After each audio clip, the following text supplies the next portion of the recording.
Hey guys, welcome to channel.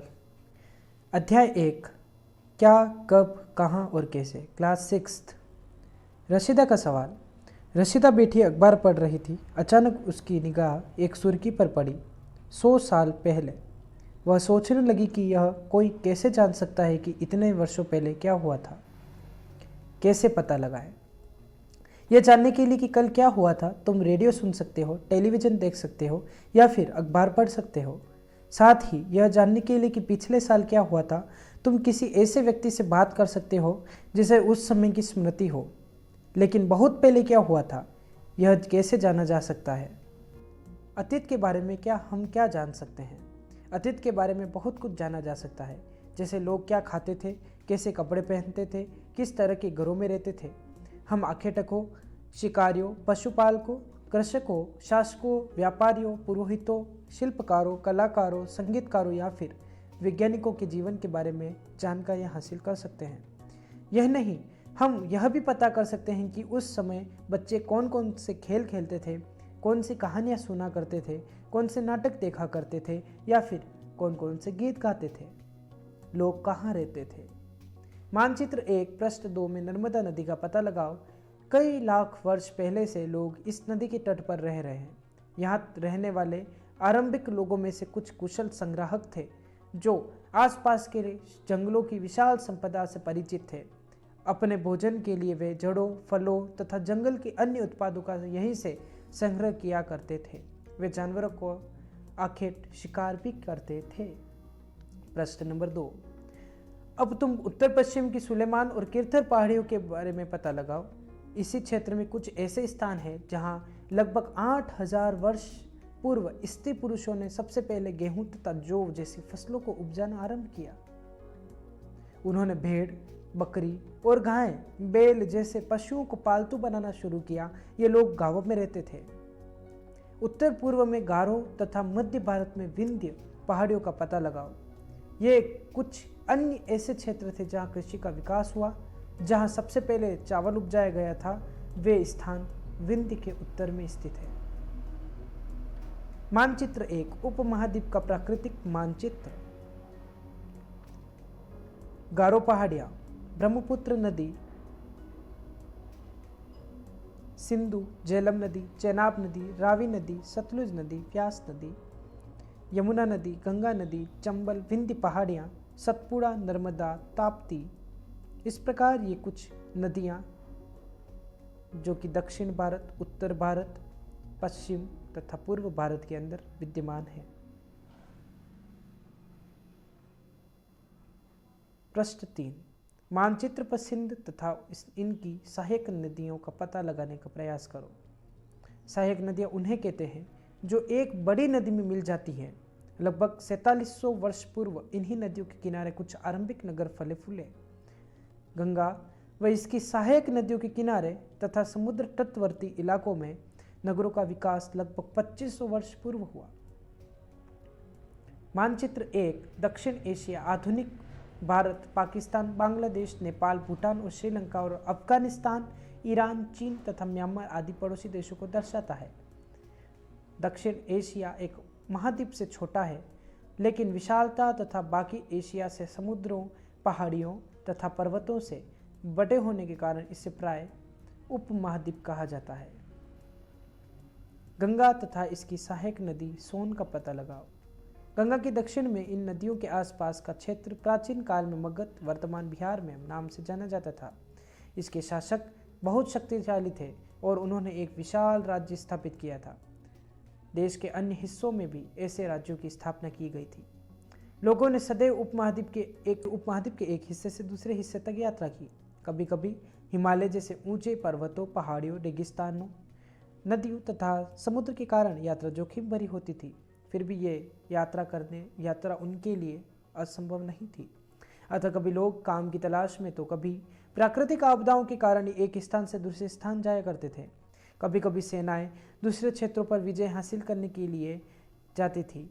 इसके अतिरिक्त व्यापारी कभी काफिले में तो कभी जहाज़ों में अपने साथ मूल्यवान वस्तुएं लेकर एक स्थान से दूसरे स्थान जाते रहते थे। प्रारंभिक गुरु लोगों को शिक्षा और सलाह देते हुए एक गांव से दूसरे स्थान तक, एक कस्बे से दूसरे कस्बे जाया करते थे। की चाह में उत्सुकतावश भी यात्रा किया करते थे। इन सभी यात्राओं से लोगों को एक दूसरे के विचारों को जानने का अवसर मिला। आज लोग यात्राएं क्यों करते हैं? एक बार फिर से मानचित्र 1 को देखो। पहाड़ियों, पर्वत और समुद्र इस उपमहाद्वीप की प्राकृतिक सीमा का निर्माण करते हैं। हालांकि लोगों के लिए इन सीमाओं को पार करना आसान नहीं था। जिन्होंने ऐसा चाहा वे ऐसा कर सके। वे पर्वतों की ऊंचाइयों को छू सके तथा गहरे समुद्र को पार कर सके। उपमहाद्वीप के बाहर से भी कुछ लोग यहाँ आए और यहीं बस गए।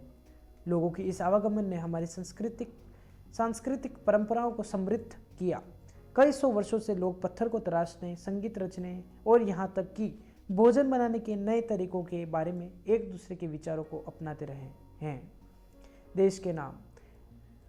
अपने देश के लिए हम प्राय इंडिया तथा भारत जैसे नामों का प्रयोग करते हैं। इंडिया शब्द इंडस से निकला है, जिसे संस्कृत में सिंधु कहा जाता है। अपने एटलस में ईरान और यूनान का पता लगाओ। लगभग 2500 वर्ष पूर्व उत्तर पश्चिम की ओर से आने वाले ईरानियों और यूनानियों ने सिंधु को हिंदोज अथवा इंदोज और इस नदी के पूर्व में स्थित भूमि प्रदेश को इंडिया कहा। भारत नाम का प्रयोग उत्तर पश्चिम में रहने वाले लोगों के लिए एक समूह के लिए किया जाता था। इस समूह का उल्लेख संस्कृत की आरंभिक लगभग 3500 वर्ष पुरानी कृति ऋग्वेद में भी मिलता है। बाद में इसका प्रयोग देश के लिए होने लगा। ऋग्वेद सबसे पुराना वेद है। ताड़पत्रों से बनी पांडुलिपि का एक पृष्ठ, एक पांडुलिपि दी गई है। यह पांडुलिपि लगभग 1000 वर्ष पहले लिखी गई थी। किताब बनाने के लिए ताड़ के पत्तों को काटकर उनके लगभग अलग अलग हिस्से को एक साथ बांध दिया जाता था। बुर्ज पेड़ की छाल से बनी ऐसी ही एक पांडुलिपि को तुम यहाँ देख सकते हो। अतीत के बारे में कैसे जानें? अतीत की जानकारी हम कई तरह से प्राप्त कर सकते हैं। इसमें से एक तरीका अतीत में लिखी गई पुस्तकों को पढ़ना और ढूंढना है। ये पुस्तकें हाथ से लिखी होने के कारण पांडुलिपि कही जाती है। अंग्रेजी में पांडुलिपि के लिए प्रयुक्त होने वाला मैन्युस्क्रिप्ट शब्द लैटिन शब्द मेनू, जिसका अर्थ हाथ है, से निकला है। ये पांडुलिपियाँ प्राय ताड़पत्रों तथा अथवा हिमालय क्षेत्र में उगने वाले भुर्ज नामक पेड़ की छाल से विशेष तरीके से तैयार भोजपत्र पर लिखी मिलती है। ये जो आप पांडुलिपियाँ देख रहे हो, ये विशेष ताड़पत्रों से और हिमालय क्षेत्र में उगने वाले भुर्ज नामक पेड़ की छाल से बनाई गई है। इतने वर्षों में इनमें से कई पांडुलिपियों को कीड़ों ने खा लिया तथा कुछ नष्ट कर दी गई। फिर भी कई ऐसी पांडुलिपियाँ आज भी उपलब्ध है। प्राय ये पांडुलिपियाँ मंदिरों और विहारों में प्राप्त होती है। इन पुस्तकों में धार्मिक मान्यताओं, व्यवहार हो, राजाओं के जीवन, औषधियों तथा विज्ञान आदि सभी प्रकार के विषयों की चर्चा मिलती है। इसके अतिरिक्त हमारे यहाँ महाकाव्य, कविताएं तथा नाटक भी है। इनमें से कई संस्कृत में लिखे हुए मिलते हैं, जबकि अन्य प्राकृत और तमिल में है। प्राकृत भाषा का प्रयोग आम लोग करते थे। जो आम लोग होते थे वो प्राकृत भाषा का यूज़ करते थे, और जो पढ़े लिखे होते थे लोग वो प्राय संस्कृत भाषा में जो इनकी कृतियाँ थी, जो उनको लिखा करते थे, बोला करते थे। हम अभिलेखों का भी अध्ययन कर सकते हैं। ऐसे लेख पत्थर अथवा धातु जैसी अपेक्षाकृत कठोर सतहों पर उत्कीर्ण किए मिलते हैं। लेख जो पत्थर है, अभिलेख जिन्हें कहते हैं, जिनको पत्थरों पर लिखा जाता था। कभी कभी शासक अथवा अन्य लोग अपने आदेशों को इस तरह उत्कीर्ण करवाते थे ताकि लोग उन्हें देख सके, पढ़ सके तथा उनका पालन कर सकें। कुछ अन्य प्रकार के अभिलेख भी मिलते हैं जिनमें राजाओं और रानियों सहित अन्य स्त्री पुरुषों ने भी अपने सभी कार्यों के विवरण उत्कीर्ण करवाए हैं। उदाहरण के लिए प्राय शासक लड़ाइयों में अर्जित विजयों का लेखा जोखा करते थे। लगभग 2250 वर्ष पुराना यह अभिलेख वर्तमान अफगानिस्तान के कंधार से प्राप्त हुआ है। यह अभिलेख अशोक नामक शासक के आदेश पर उत्कीर्ण करवाया गया था। इस शासक के विषय में तुम अध्याय 8 में पढ़ोगी। जब हम कुछ लिखते हैं तब हम किसी लिपि का प्रयोग करते हैं, जैसे कि हिंदी भाषा की लिपि देवनागरी है। लिपियाँ अक्षरों अथवा संकेतों से बनी होती है। जब हम कुछ बोलते हैं अथवा पढ़ते हैं तब हम एक भाषा का प्रयोग करते हैं। यह अभिलेख इस क्षेत्र में प्रयुक्त होने वाली यूनानी तथा अरामेइक नामक 2 भिन्न लिपियों तथा भाषाओं में है। क्या तुम बता सकती हो कि कठोर सतह पर लेख लिखवाने के क्या लाभ थे, ऐसा करवाने में क्या क्या कठिनाइयाँ आती थी। अगर आपको इसका उत्तर पता हो तो कमेंट बॉक्स में ज़रूर दें। इसके अतिरिक्त अन्य कई वस्तुएं अतीत में बनी और प्रयोग में लाई जाती थी। ऐसी वस्तुओं का अध्ययन करने वाला व्यक्ति पुरातात्विक कहलाता था। यानी जो मैन्युस्क्रिप्ट है, ये जो अभिलेख है, इनको जो जिनका ये अध्ययन करने वाला जो व्यक्ति था वो पुरातत्वविद कहलाता था। पुरातत्वविद पत्थर और ईंट से बनी इमारतों के अवशेषों, चित्रों तथा मूर्तियों का अध्ययन करते थे। वे औजारों, हथियारों, बर्तनों, आभूषणों तथा सिक्कों की प्राप्ति के लिए छानबीन तथा खुदाई भी करते थे। इनमें से कुछ वस्तुएं पत्थर, पक्की मिट्टी तथा कुछ धातु की बनी हो सकती है। ऐसे तत्व कठोर तथा जल्दी नष्ट न होने वाले होते हैं। जैसे कि आपको बाएं चित्र में दे रखा है, एक प्राचीन नगर से प्राप्त पात्र है। इस तरह के पात्रों का प्रयोग 4700 वर्ष पूर्व होता था। दाएं में आपको एक पुराना चांदी का सिक्का, इस तरह के सिक्कों का प्रयोग लगभग 2500 वर्ष पूर्व होता था। सिक्के दे रखे हैं और एक तरफ पात्र। हमारे द्वारा आज प्रयोग में आने वाले सिक्कों से यह सिक्का कैसे भिन्न है। पुरातत्वविद जानवरों, चिड़ियों तथा मछलियों की हड्डियां भी ढूंढते हैं। इससे उन्हें यह जानने में भी मदद मिलती है कि अतीत में लोग क्या खाते थे। वनस्पतियों के अवशेष बहुत मुश्किल से बच पाते हैं। यदि अन्न के दाने अथवा लकड़ी के टुकड़े जल जाते हैं तो वे जले हुए रूप में बचे के रहते हैं। क्या पुरातत्वविदों को बहुधा कपड़ों के अवशेष मिलते होंगे? पांडुलिपियों, अभिलेखों तथा पुरातत्व से ज्ञात जानकारियों के लिए इतिहासकार प्राय स्रोत शब्द का प्रयोग करते हैं। स्रोत के प्राप्त होते ही अतीत के बारे में पढ़ना बहुत रोचक हो जाता है, क्योंकि इन स्रोतों की सहायता से हम धीरे धीरे अतीत का पुनर्निर्माण करते जाते हैं। अतः इतिहासकार तथा पुरातत्वविद उन जासूसों की तरह है जो इन सभी स्रोतों का प्रयोग सुराग के रूप में कर अतीत को जानने का प्रयास करते हैं। अतीत एक या अनेक। क्या तुमने इस पुस्तक के शीर्षक हमारे अतीत का पर ध्यान दिया है? यहाँ अतीत शब्द का प्रयोग बहुवचन के रूप में किया गया है। ऐसा इस तथ्य की ओर ध्यान दिलाने के लिए किया गया है कि अलग अलग समूह के लोगों के लिए इस अतीत के अलग अलग मायने थे। उदाहरण के लिए पशुपालकों अथवा कृषकों का जीवन राजाओं तथा रानियों के जीवन से तथा व्यापारियों का जीवन शिल्पकारों के जीवन से बहुत भिन्न था। जैसा कि हम आज भी देखते हैं, उस समय भी देश के अलग अलग हिस्सों में लोग अलग अलग व्यवहारों और रीति रिवाजों का पालन करते थे। उदाहरण के लिए आज अंडमान द्वीप के अधिकांश लोग अपना भोजन मछलियां पकड़कर, शिकार करके तथा फल फूल के संग्रह द्वारा प्राप्त करते हैं।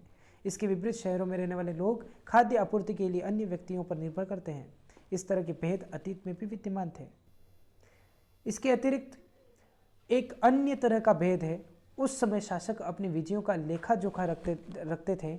यही कारण है कि हम उन शासकों तथा उनके द्वारा लड़ी जाने वाली लड़ाइयों के बारे में काफ़ी कुछ जानते हैं, जबकि शिकारी, मछुआरे, संग्राहक, कृषक अथवा पशुपालक जैसे आम आदमी प्राय अपने कार्यों का लेखा जोखा नहीं रखते थे।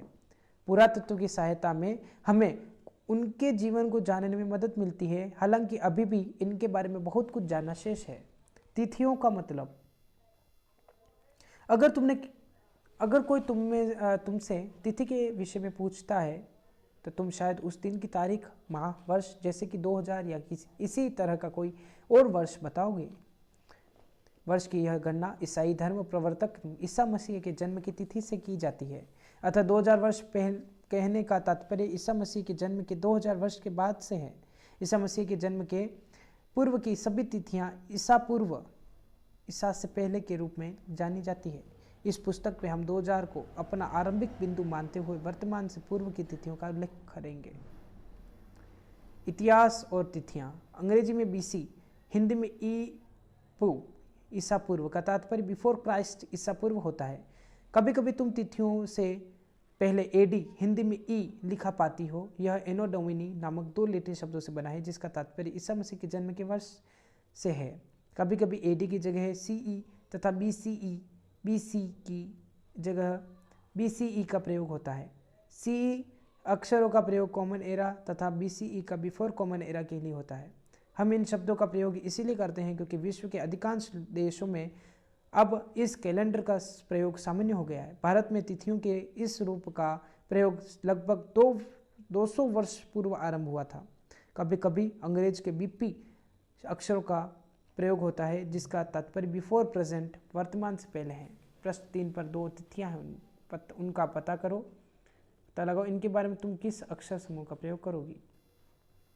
अन्यत्र, जैसा कि हमने सबसे पहले पढ़ा, अभिलेख कठोर सतहों पर उत्कीर्ण करवाए जाते हैं। इनमें से कई अभिलेख कई 100 वर्ष पूर्व लिखे गए थे। सभी अभिलेखों में लिपियों और भाषाओं का प्रयोग हुआ है। समय के साथ साथ अभिलेखों में प्रयुक्त भाषाओं तथा लिपियों में बहुत बदलाव आ चुका है। विद्वान यह कैसे जान पाते हैं कि क्या लिखा था? इसका पता अज्ञात लिपि का अर्थ निकालने की एक प्रक्रिया द्वारा लगाया जा सकता है। इस प्रकार से अज्ञात लिपि को जानने की एक प्रसिद्ध कहानी उत्तरी अफ्रीकी देश मिस्र से मिलती है। लगभग 5000 वर्ष पूर्व यहाँ राजा रानी रहते थे। इस प्रकार की जो लिपियां हैं, आज के पी को एक स्क्वायर के रूप में पहले लिखा जाता था, आज के टी को एक सेमी सर्कल के रूप में लिखा जाता था। मिस्र के उत्तरी तट पर रोसेट्टा नाम का एक कस्बा है। यहाँ से एक ऐसा उत्कीर्णित पत्थर मिला है जिस पर एक ही लेख 3 भिन्न भिन्न भाषाओं तथा लिपियों, यूनानी और तथा मिस्री लिपि के 2 प्रकारों में है। कुछ विद्वान यूनानी भाषा पढ़ सकते थे। उन्होंने बताया कि यहाँ लोग राजाओं तथा रानियों के नाम एक छोटे से फ्रेम में दिखाए गए हैं। इसे कारतूस कहा जाता है। इसके बाद विद्वानों ने यूनानी और तथा मिस्री संकेतों को अलग बगल रखते हुए मिस्री अक्षरों की समानार्थक ध्वनियों की पहचान की। जैसा कि तुम देख सकते हो कि यहाँ एल अक्षर के लिए शेर तथा ए अक्षर के लिए चिड़िया के चित्र बने हैं। एक बार जब उन्होंने यह जान लिया कि विभिन्न अक्षर किन के लिए प्रयुक्त होते हुए हैं, तो वे आसानी से अन्य अभिलेखों को भी पढ़ सके। कल्पना करो, तुम्हें एक पुरातात्विक का साक्षात्कार लेना है, यानी इंटरव्यू। तुम उन 5 प्रश्नों की एक सूची तैयार करो जिन्हें तुम पुरातात्विक से पूछना चाहोगी। उपयोगी शब्द इस पाठ में क्या क्या है? यात्रा, पांडुलिपि, अभिलेख, पुरातत्व, इतिहास, कार, स्रोत, अज्ञात लिपि का अर्थ निकालना। तो इसी के साथ ये चैप्टर समाप्त होता है और कुछ चैप्टर से संबंधित ही इनके प्रश्न हैं जो कि इस प्रकार है।